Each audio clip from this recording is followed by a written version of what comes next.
Woo! You did it. Got a haircut. Nice. Looks good. Thank Looks you. good. Thank you. Appreciate it. Got a haircut today. I shaved. Haven't showered yet, but believe that part. Not that bad. No, you're not that bad, bro. You're right.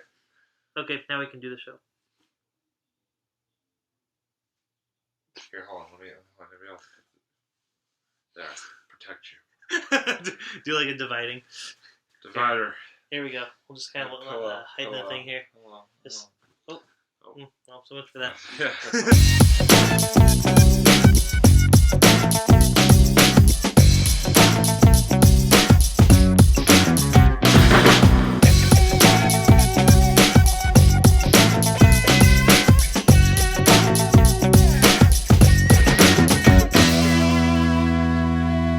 Hey, what's up, everybody, and welcome to another edition of On a Couch Talking Sports. As always, I'm Robbie. This is Kyle. Kyle, how are you tonight, buddy? Doing fine. How are you? Doing great. Beautiful weather we have outside here in our On a Couch studio. Very, very excited to be back with another lovely On a Couch episode of On a Couch Talking Sports. And so tonight, we did kind of want to sort of bring the events of the past year into it a little bit here, in particular, obviously, the pandemic that has been going on. But with an interesting twist, what we wanted to kind of discuss tonight is what sports that are played are best for social distancing. Because obviously that is a phrase that has become very well known over the last year, certainly, and everybody has certainly partaken in their fair share of social distancing and all that good stuff, whether it be, in your social life, athletically, career-wise, just it's been everywhere. And so what we were curious to explore was, like I said, what sports are best for social distancing? Because there are some definitely that are, and some that definitely are not. So I guess, Kyle, let me start with you. Let me ask you. Okay. When you think, just right off the top of your head, what is one sport when it comes to like this idea again of social distancing and the sports that are best for doing so? What, just right off the top of your head, what sport sort of comes to mind first off? So I would say one of the ideal ones, especially one that you can even wear a mask the whole time, and because some sports I feel like are very like you could break a sweat, and sometimes wearing a mask can kind of be a little tricky, limits your breathing, Right. But I'd say a sport like mask or no mask, it would work either way, is golf. Yeah. Because the nice thing about golf is that everyone kind of has their own space, and that's always how the game was. If you really think about it, they always kind of have their own space, and even like you have like the caddy kind of in the distance and stuff like that. But every player, takes turns like going on, going on the section of each hole, and I think that's actually one of, if not maybe like the most ideal like social distancing sport. I was about to say I would definitely put that like right at the top of that list because golf, like, first of all, it's usually only one group at a time playing at a hole, so it's not like you have to worry about like being involved with other people from outside your household or your group or whatever. And even like your group can like spread out, whether it be at the tee box or on the course or on the green or whatever the case may be. So yeah, I think golf is definitely, like you said, like right at the top of that list. Yeah. One that obviously is very close to my heart that I also think would be a good it would be baseball. I think baseball is a good fit for social. First of all, it's outside, which obviously is always a good thing when you're thinking of social distancing and sort of being outdoors and all that. But for baseball, I feel... that's true. Yeah, for both sports, actually. You can't really do both sports indoors. Yeah. Right? But for baseball, I feel like, you're just... Like, if you look at the fielders, like, when you're, like, looking at, like, the field in baseball, they're all, like, pretty spread out to begin with. So I think the only time where you, like, might get into a little bit of, like, closeness is like the batter, like when the batter's at home plate to the catcher. Oh, yeah. But even like the catcher has a lot of room. But the catcher, I mean, does have a lot of room behind the plate. So the catcher can kind of like space himself out if need be. That's true. Or even like a base runner, maybe like to like a first baseman or a second baseman. But again, they can it's very doable for sort of in any of those situations to spread out and be maintain some distance between yourself and others for easily. Sure. So and obviously going through the last couple of springs and summers as a baseball umpire and someone who follows baseball very closely, I've definitely seen it work. In terms of players and coaches and fans, really being able to sort of spread out and keep their distance from each other, which was really a good thing to see. I guess let me go back over to you, Kyle. Are there any sort of what comes next in your mind? What's sort of any other sports or sport that you can think of there? Well, the other one I definitely think is personally I think soccer is a really good one because I mean, granted, I don't think it's quite as doable as baseball or golf because there is a bit of close contact at times, like slide tackling, and stuff like that. But the good thing I think is overall though you can be pretty spread out, all things considered. Yeah, I would agree with that. Yeah, and like you can because the soccer fields are usually really big. Oh so there is a lot of space. Wide open space. Yeah. It's just cool because like you can't and they do like.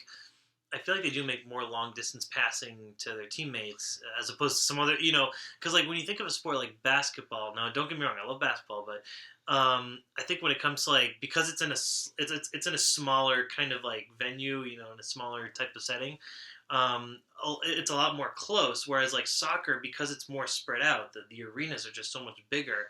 It's just easier, I think, to kind of pull that off, right. to have that social distancing going on. So I'm with you 100%. Soccer is a good one. And the only other one that sort of stands out for me, I'll be honest. I mean, again, I is tennis. Tennis, because that's right. Literally when you're playing tennis, basically, especially if it's like a singles match, like you've got like one person on one side of the net, the one person on the other side of the net, like so. Yeah, it's like maybe if you come right up to the net to like hit a shot or something like that, maybe you get a little bit close. But I feel like overall you're pretty well spaced. Yeah, I mean obviously like the equipment, like obviously like you're hitting sort of the balls back and forth, so you might have like a little bit of cross contamination there, or whatever you want to call it. But I feel like overall, like in terms of distancing, tennis is very well keyed towards that whole idea of social distancing. Yeah, definitely. For sure. Okay. Yeah, no, I completely agree. I think I didn't even think about that actually when you mentioned it, but especially like it might be a little trickier to pull off like if you do like doubles and stuff like that. True. But it's still even that I think to some extent. But then you can kind of keep your like because there's usually like sort of four sort of corners of the court, so you can kind of keep. Each player kind of keeps their own corner, so to speak. Yeah, and just takes some communication and good navigation. Yeah, and the good thing is that they are moving enough, so it's like they're not always in each other's faces. You're right. You still do have to keep like just stare each other down. It's like like there is actually like they move a lot and they can keep like a good distance while they're serving the ball back and forth. So yeah. Can you think of any others? I'm kind of drawing some blanks here at the moment. Okay, so I got one more actually that just kind of popped up, and I was just gonna mention that was track and field. I was about the funny thing is if you hadn't brought it up, I was gonna ask you because I feel like that like very well could be a good one as well. So I'm glad you brought that up. That's the only one I was thinking of. Yeah, because it's like it's a very well set up sport. It's I mean, okay, so sometimes it can be a little tricky when you're running because sometimes the runners are kind of close together and there's a lot of breathing. So sometimes that can be a little tricky, but for the most part, I think you could you could pull off a the track field events especially. I feel like the field events especially is those are easy. Is pretty easy to do. I feel like and and the thing is too and I forgot to mention this for golf too. When you look at golf and like track, the crowds aren't quite as like you don't get like people in bunches kind of like you do like in other type of sports either. So it is kind of nice because even in track and like golf, I noticed like people are a little more spread out too. So when they come see the game, or the meet, they they do know, like I feel like there is a good amount of space because some people want to see, like especially in track, because you're all the different events. Yeah, absolutely. Yeah. Some people want to see throwing. Some people want to go see the running, and like they're all going at the same time. It's all one centralized location. Like yeah.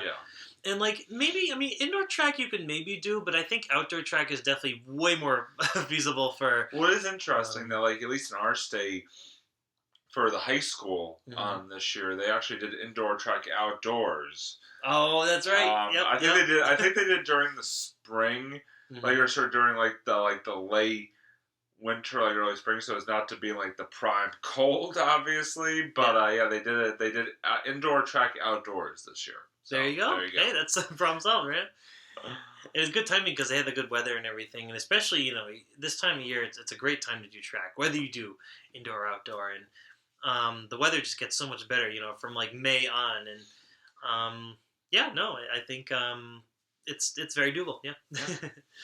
Yeah, I think those were. I think those in and of themselves were just some really good selections.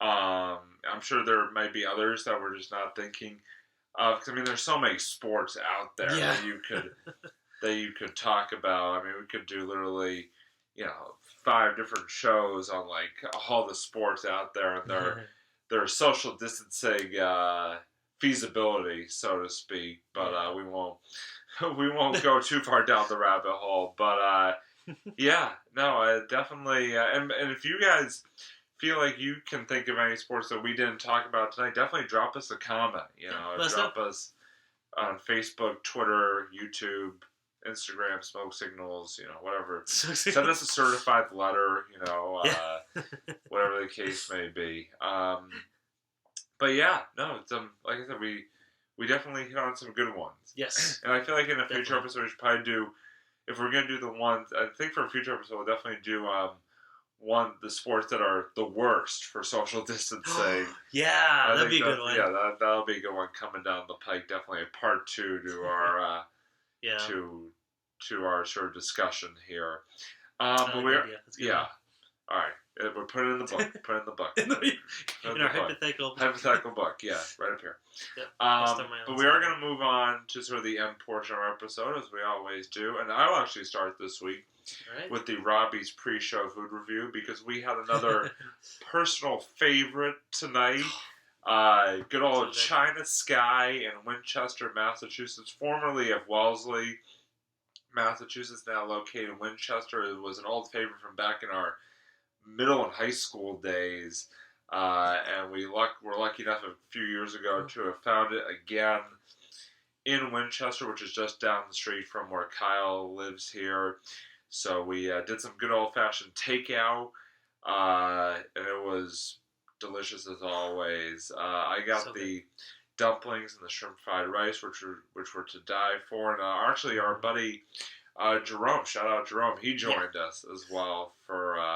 And I don't think he'd ever had China Sky before. No, never did. And he loved it. Like, he gave it like a rave review. Oh, yeah. He had the amazing chicken. And the amazing chicken definitely lives up to its name. Yes.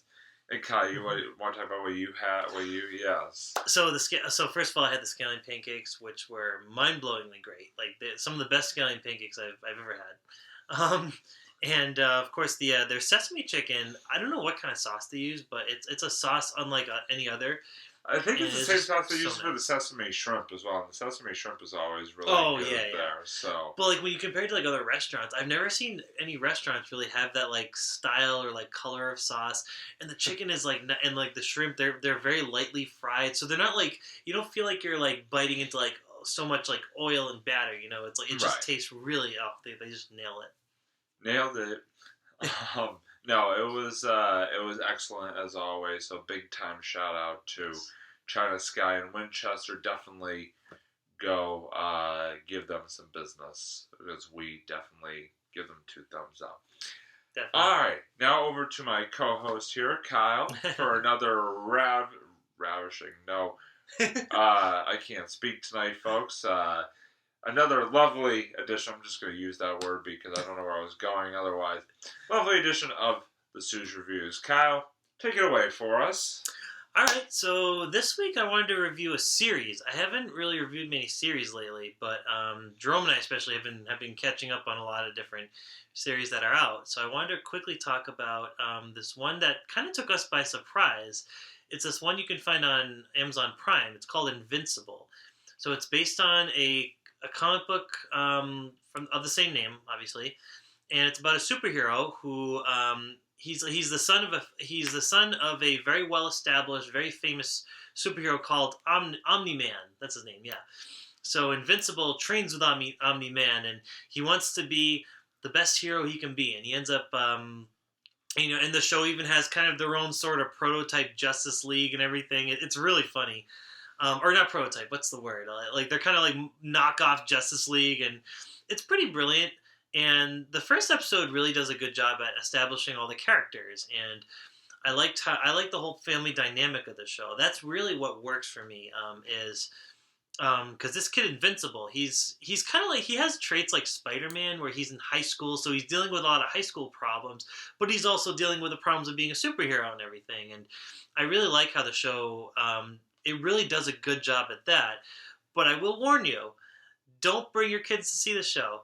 Because despite the first episode being very hopeful and very, it's I would say the first episode's pretty much PG-13. I'd give that a rating until you watch a certain point, until you watch the very end. I'm not going to say what happens, but this show is not for the faint of heart.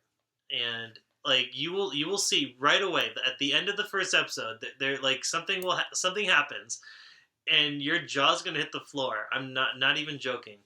And then from then on, the show just really takes off in its own direction. And like seriously, you're not going to see this coming. It's just like a crazy twit. Like it's just you have to see it. So it really does have its own unique world, and I really like all the characters and just the whole kind of like there is a mystery kind of going on in the series, which I thought was very compelling. So. And it has a lot of great voice actors. J.K. Simmons is Omni-Man, and Steven Yeun is Invincible, and they even brought what was her name? Sandra Oh as actually Invincible's mother, or Omni-Man's wife. I can't talk either. It's rubbing off, man. It's rubbing off. It's just a great show. Just check it out if you like superheroes, or even if you're getting a little bit tired of superheroes. Like I'm starting to get a little bit tired of superheroes here and there. But this show kind of really breathed. If you're getting tired of superheroes, then there's a big problem out there. A little bit, yeah, and I'll probably talk about it a little more on another Sue's Reviews. Just kind of my whole perception on that, but I'll get more into that for another episode. But yes, definitely check this show out. So yeah. Very good. Thank you, Kyle, as always, for that. And we're gonna start to wrap things up before we completely lose the natural light. Oh yeah, here. Right? It's just getting slowly darker. Yeah, I know, right? We're fading into the darkness. But no, thank you as always, everybody, for tuning in. We are very happy to have brought you another episode of On a Couch Talking Sports. And as always, he's Kyle, I'm Robbie, and we'll see you next time for, like I said, another rousing. Thank you. Finally got the word. Rousing edition of On a Couch Talking Sports. See you next time.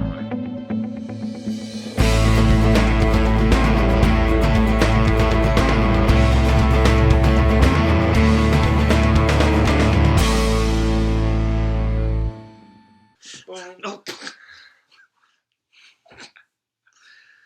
I'm ready to do the show now. Just kidding. Yeah, gotcha. Woo! Uh-oh. Well, I knocked out the co-host over here, so I guess it'll be my show. I guess it'll be On a Couch Talking Movies. So, on this edition of On a Couch... Oh, no! I'm not even punching at anything. It was like hitting your arm. What the hell? There we go. And again. Oh! And scene.